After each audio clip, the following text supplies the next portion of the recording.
¿Cuáles son aquellos datos oscuros de México que no deben ser buscados? ¿Por qué no deben ser buscados? ¿Y qué hay detrás de ellos? Bien, pues hoy vamos a continuar con la parte 2 de este iceberg, fantasmas del metro. Hay varias historias acerca de los fantasmas del metro en la Ciudad de México. Vamos a ver algunos ejemplos. El primero es el niño fantasma. Muchas personas en el metro dicen que a altas horas de la noche aparece como este niño con una playera blanca, de cabello negro y que no luce mayor a 8 años de edad. También usa un short rojo y se la pasa descalzo todo el tiempo. De acuerdo con los reportes de las personas, lo que hace este niño es caminar por los andenes del metro, pasar sobre los torniquetes y bueno, vagar por ahí, ¿no? Algunas personas intentan acercarse para ayudarlo, pero cuando hacen esto el niño simplemente desaparece. Curiosamente, quienes más se lo encuentran pues son los trabajadores del metro. Es un poco extraño, pero por ejemplo uno de los comunes denominadores aquí es que se dice que este niño aparece cuando los trabajadores, o más bien cuando las horas del metro han terminado, es decir, cuando ya no hay servicio. Pero el siguiente ejemplo de estos es la mujer sonriente. Bien, pues de acuerdo con las historias que leí en internet, lo que sucede es que cuando algunas personas abordan los andenes y van ahí sobre el metro y pues están haciendo su vida normal como cualquier otro, se encuentran con una mujer a lo lejos.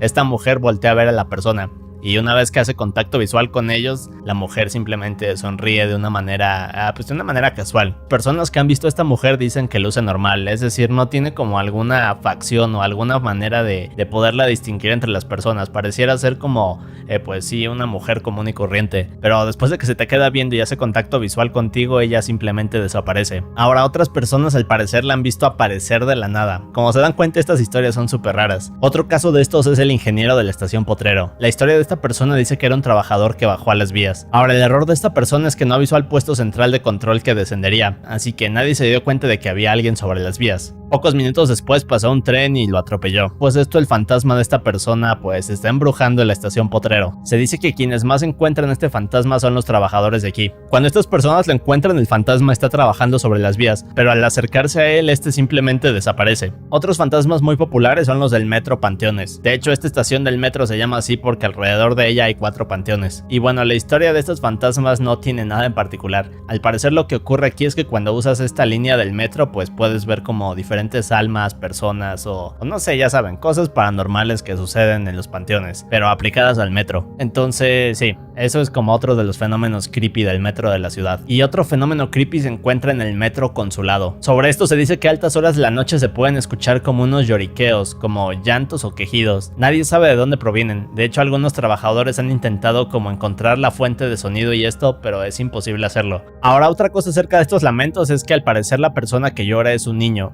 y este se encuentra buscando a su papá. Muchos vigilantes han intentado dar con este niño, pero al día de hoy nadie lo ha encontrado. 3 de la mañana en Consulado.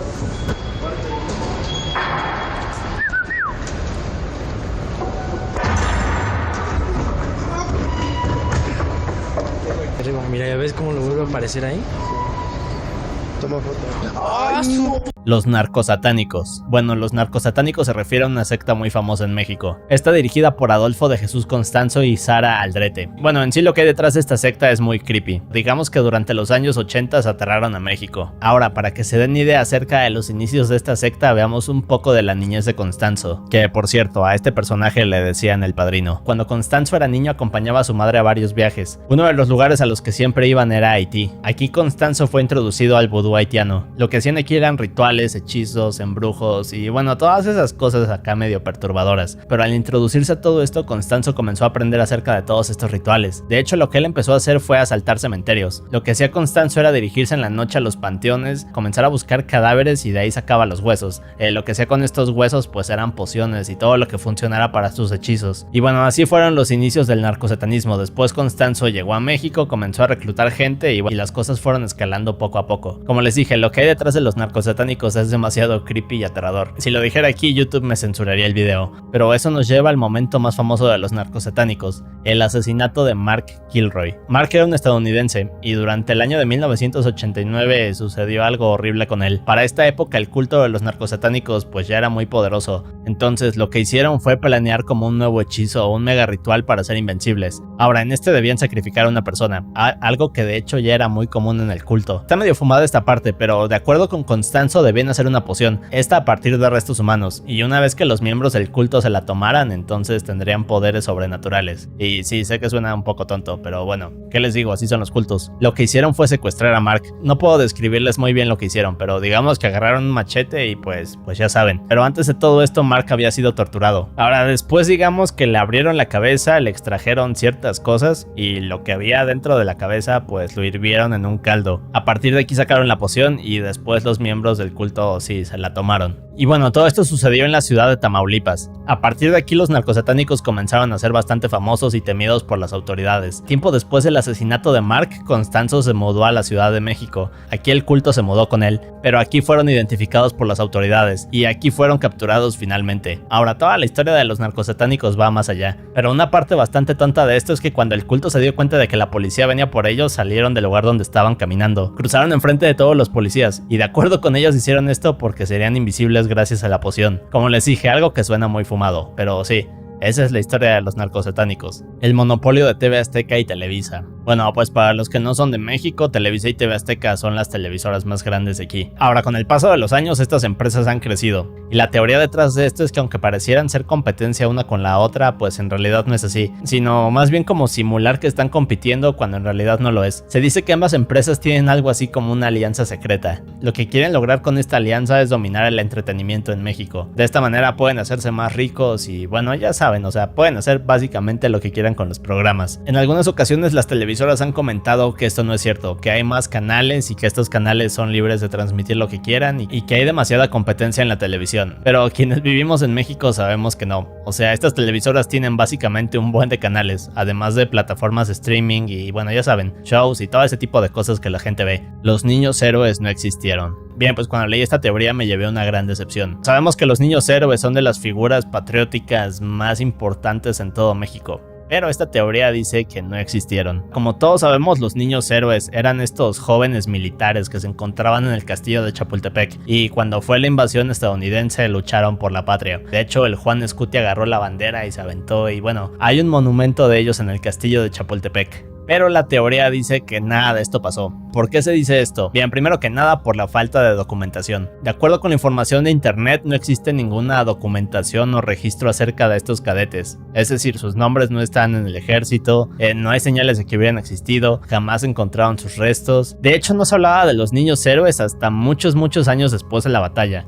No recuerdo bien la fecha, pero creo que fue como por los 70s, 80s. Entonces digamos que la historia de los niños héroes no era popular, sino hasta esa época que les estoy diciendo, pero podría estarme equivocando, así que no lo crean al 100%. Pero aparte de la falta de registros y documentos y todo esto, también se dice que fue como un invento de la política. Más bien se dice que fueron creados como para fomentar el patriotismo y tener algo así como una conciencia cívica. Algunos historiadores de México han dicho que los niños héroes fueron inventados por los grupos más poderosos de México de hace varios años. Se dice que los niños héroes existen gracias a Estados Unidos. Esto porque Estados Unidos hace muchos años comenzó a publicar en periódicos acerca de las hazañas de los cadetes. A partir de aquí México como que tomó toda esta información y como que la empezaron a, bueno, pues ya saben, o sea, como que hacer clickbait y todo eso. Fue cuando nació la historia de los niños héroes, pero en sí quienes comenzaron a hablar primero del heroísmo de los cadetes militares fueron los estadounidenses. Y como dije, otra cosa curiosa acerca de esto es que jamás encontraron sus restos, es decir, no hay manera de confirmar que existieron realmente, así que esa es la teoría rara. Mothman. Bueno, pues Mothman o el hombre polilla es como esta cosa toda rara con alas, es como un humanoide todo...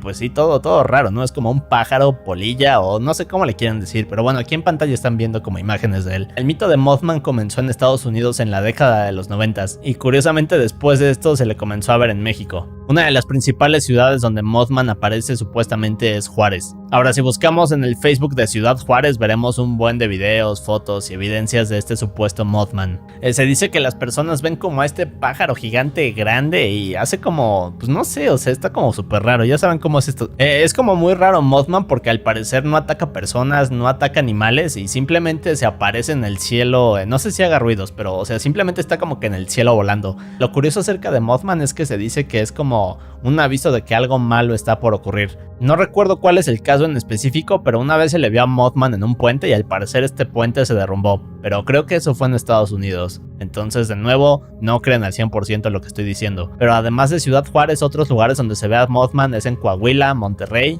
San Luis Potosí, Mexicali y Guanajuato. O sea, es más como hacia el norte de México. El mito de Mothman es como uno de los más grandes y en lo personal es uno que me gusta bastante. Pero como les dije, no hay evidencias hasta ahora que confirmen de su existencia. Y bueno, Mothman, si estás por ahí, apárecete. La zona del silencio. La zona del silencio es una zona que se encuentra entre Chihuahua, Coahuila y Durango, creo. Sí es Durango. Pues la historia de esta zona es como súper interesante. Hay dos teorías acerca de esto. La primera que leí dice que los estadounidenses estaban probando un misil militar. No sé si se dice misil militar, pero bien, estaban probando como esta nueva arma y de repente este misil tuvo como un fallo y cayó en esta zona que les digo. Supuestamente este misil traía cobalto 57, una sustancia completamente radioactiva y peligrosa. Después de esta explosión, el gobierno de Estados Unidos llegó aquí al desierto y comenzaron como a hacer toda esta operación secreta para recuperar los rastros del misil, pero jamás se supo qué sucedió con todo esto. Como les dije, esa es la primera teoría. Ahora, ¿qué dice la teoría número 2? Bien, pues esta dice que la NASA estaba experimentando con un nuevo tipo de cohete. El cohete fue lanzado, tuvo una falla y cayó en este desierto. Después de esto, el gobierno de Estados Unidos montó como toda esta operación secreta para rescatar lo que quedaba de él.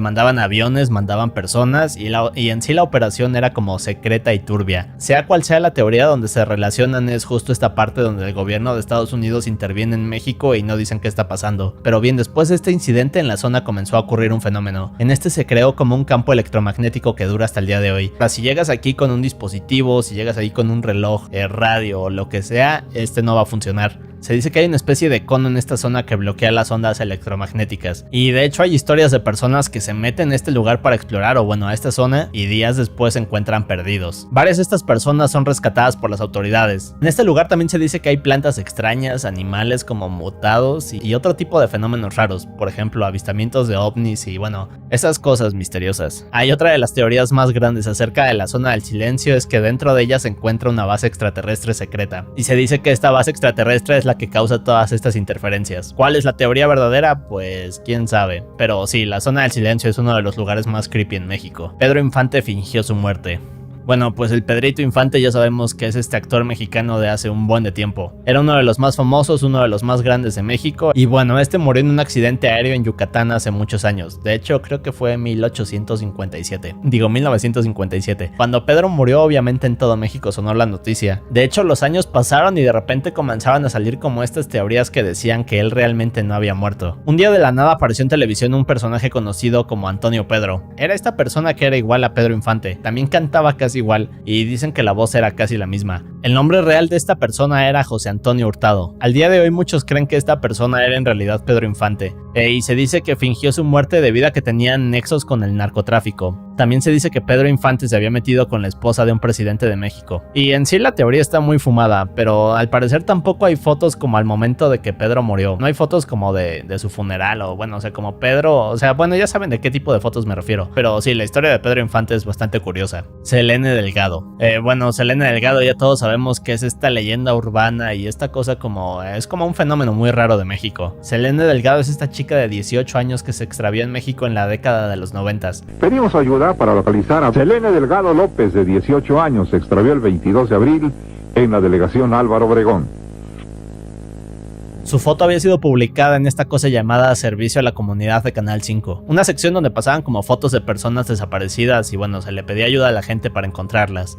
Pues Selene Delgado era una de estas personas. De más de una década esto no tomó notoriedad, pero en 2020 un usuario de Twitter creó un hilo hablando de esto. El hilo de Twitter mencionaba una teoría. Esta tenía relación con otra chica que también se llamaba Selene Delgado, pero había desaparecido en 2010. Entre algunas de las cosas que dice esta teoría es que la foto de Selene Delgado que vemos es como demasiado vieja, como si fuera de los años 60 y no de los 90. Otra de las cosas que dice es que si se checa el Registro Nacional de Personas Desaparecidas no hay nada de datos acerca de Selene Delgado, es decir que es un invento. Además de esto, en todos estos años y a pesar de que el caso es muy famoso, ningún familiar de Selene se ha manifestado en redes sociales o algo así. Entonces esto como que le añade otras capas de misterio y es como muy curioso este caso. Pero como si esto no fuera poco, meses después comenzó a ocurrir otro fenómeno extraño en Facebook. Muchas personas recibían mensajes de una persona llamada Selene Selene Delgado López. La parte creepy es que ninguna de estas personas la tenía en su lista de amigos, entonces lo que Selene decía en estos mensajes era que se encontraba bien, y bueno, aquí como que las cosas comenzaron a escalar, se salió de control, y tiempo después esta chica dijo que sí se llamaba Selene Delgado, pero que no era la que estaba extraviada. De hecho, esta persona tuvo que cerrar su Facebook porque varias personas le spameaban mensajes diciendo que si ella era Selene Delgado. Pero sí, como se dan cuenta, este es uno de los misterios más grandes del país. Al día de hoy no se sabe si en verdad es una persona desaparecida o algún invento. Salinas gobernó a México por mucho tiempo. Bueno, Carlos Salinas fue uno de los presidentes de México. Este gobernó de 1989 a 1994, me parece. En la parte 1 de este iceberg vimos que este expresidente al parecer mandó a fusilar a un candidato. Esto porque era como peligroso para él. Vamos a ver varias cosas de Carlos Salinas en este iceberg, pero una de las teorías más macabras acerca de él es que se dice que ha gobernado a México secretamente. Es decir, a pesar de que él se retiró en 1994, ha manipulado a otras personas o a otros presidentes. Es como toda una teoría de conspiración súper rara, pero ¿por qué se dice esto? Bueno, pues se dice que varios políticos después de él siguieron haciendo como que la misma estrategia. Es difícil de explicar, pero digamos que es como si uno de los entrenadores más famosos de fútbol se retirara. Después llega otro y este comienza a usar exactamente las mismas estrategias, alineaciones o lo que quieran decir, pero es idéntico al anterior. Entonces más o menos así es lo que se dice que pasó con Salinas. En cuanto él salió, la política en México no cambió, o sea, seguía siendo exactamente igual, y esto para muchos quiere decir que Salinas en realidad gobernaba o controlaba a los siguientes presidentes de México. Obviamente no hay documentos o registros que confirmen esto, pero para muchas personas hay evidencias de que esto era así que quién sabe, teorías Illuminati raras. Blog del narco. Bueno, el blog del narco es algo así como una curiosidad de México. Es este sitio web que se dedica a documentar toda la guerra del narcotráfico con el gobierno de México. Si te metes al blog del narco, lo que vas a encontrar son noticias de cómo el gobierno mexicano está como triunfando con los narcotraficantes o los arrestos que hacen o ese tipo de cosas, ¿no? Esto en sí no tiene nada de creepy, pero creo que es como uno de los datos más curiosos que casi nadie conoce de México. Así que si acabas de enterarte de esto, felicidades. Culiacanazo. Y hablando de narcotráfico, tenemos que hablar del Culiacanazo. Bueno, hace tiempo en Culiacán, Sinaloa, hubo todo este operativo militar para capturar al hijo del Chapo Guzmán, es decir, Ovidio Guzmán. Ahora, eso de las 2:30 del día, el operativo comenzó. Este es como uno de los eventos más aterradores de México, porque, o sea, si ves los videos te das cuenta de que las personas estaban como en su día normal y de la nada comenzaron como todas estas batallas entre la policía, el ejército y los narcotraficantes, o sea, a plena luz del día, ¿no? Cuando todos estaban trabajando, cuando los niños estaban saliendo de la escuela y bueno, en sí es como un escenario súper creepy de ver. Y como a eso de las 5 de la tarde, la policía pudo capturar al hijo del Chapo Guzmán. Pero la parte aterradora no es esto, sino lo que ocurrió después.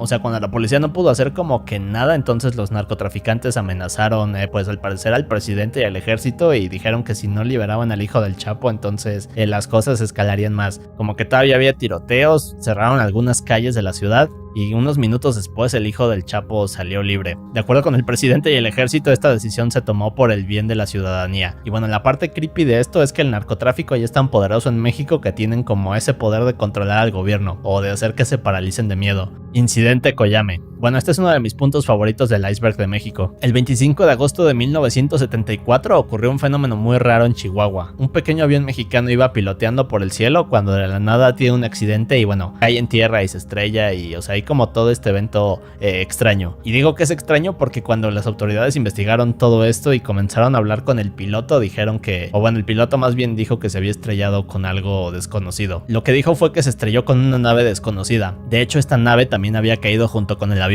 Las autoridades corrieron a investigar la zona, empezaron como a extraer los restos de esta nave y al parecer varios militares comenzaron a morir de causas desconocidas. Se dice que incluso Estados Unidos quiso intervenir, le ofreció ayuda al gobierno de México para recuperar esta nave espacial, pero el gobierno de México dijo que no querían saber nada de ellos. La parte como súper misteriosa es que nunca se supo nada más de esto, o sea, el gobierno como que jamás volvió a hablar de este tema y de hecho no es algo tan conocido en México, o sea, a menos que investigues temas de aliens te vas a enterar de esto. Es quizás uno de los eventos paranormales más importantes en México, y de acuerdo a algunas personas que vieron lo que había dentro de estas naves, describen a unas personas grises con cabezas grandes y bueno, pues sí, unos aliens. Y por cierto, otra cosa que olvidé mencionar es que quienes fueron testigos de todo esto fueron amenazados por el gobierno. Dijeron que si decían algo entonces iban a ir sobre ellos, y quienes se atrevieron a hablar al parecer fueron desaparecidos. Como es uno de los eventos más viejos de México, pues no hay como que mucha información y no hay muchos documentos. De acuerdo con muchos, este sería el equivalente al Roswell pero de México. Si no lo saben, Roswell es otro de los incidentes más famosos de aliens en Estados Unidos, pero ese lo veremos después. Carlos Salinas mató a su sirvienta. Como les dije, vamos a ver varias cosas turbias acerca de Salinas en este iceberg.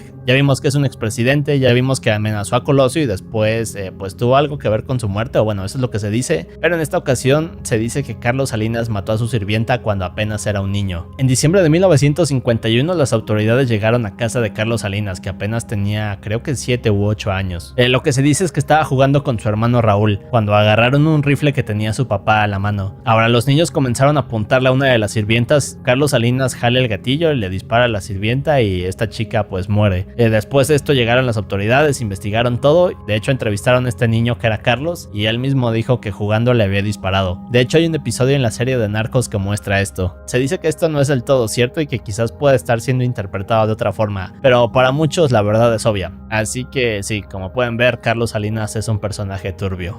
Secta NXIVM.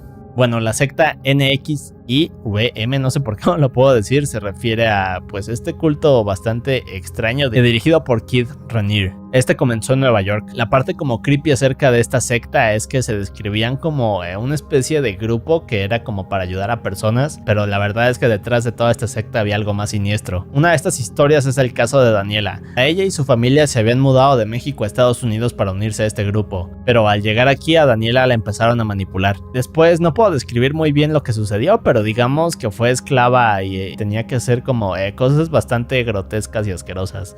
Entonces la secta consistía en eso, o sea, principalmente atraían mujeres y estas después eran usadas como esclavas. La parte curiosa de esto es que la secta tenía como presencia en México, es decir, aquí había como al parecer una sede o algo así, y de hecho uno de los dirigentes era el hijo del presidente de Carlos Salinas. Ahora, los servicios de esta secta eran principalmente para gente poderosa, entonces quienes estaban aquí eran políticos, gente muy famosa y gente muy poderosa. Y por cierto, otra cosa súper turbia es que las mujeres no solo eran esclavas, sino que eran marcadas con las iniciales de su maestro o su amo. Era como algo demasiado turbio porque, o sea, les lavaban el cerebro y al final la mujer como que se creía todo lo que estaban diciendo y la realidad era otra. Pero bien, finalmente Keith Raniere, el jefe de todo esto, fue arrestado. Esto en 2018. La parte más oscura de esto es que cuando se hizo el juicio se reveló que varios hijos de políticos, varios hijos de jueces y gente muy poderosa en México estaban metidos en esto. De hecho, se dice que más de la mitad de los clientes eran mexicanos, así que como se dan cuenta, lo que ocultaba esta secta era algo bastante perturbador.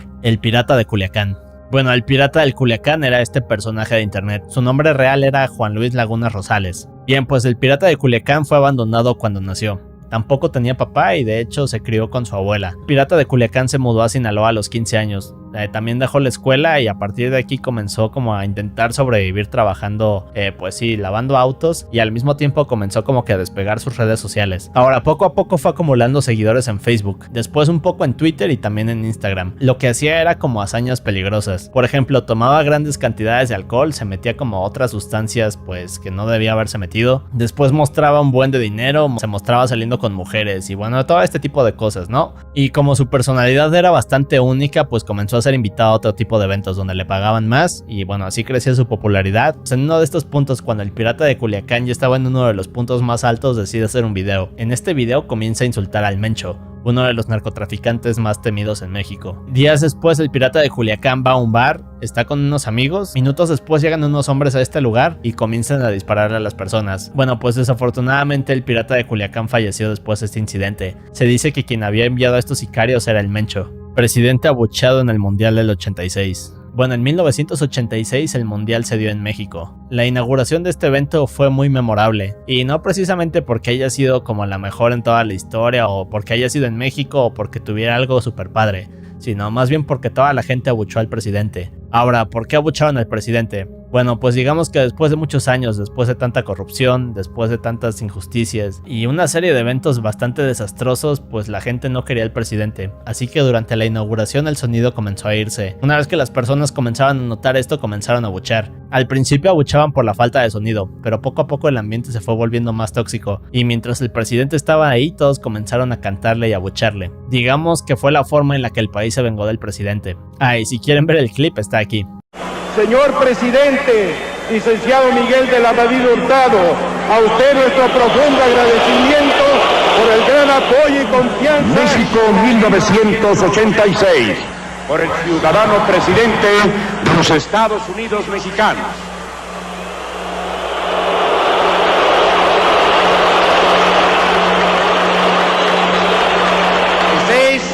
Declaro solemnemente inaugurado el 13º Campeonato Mundial de Fútbol.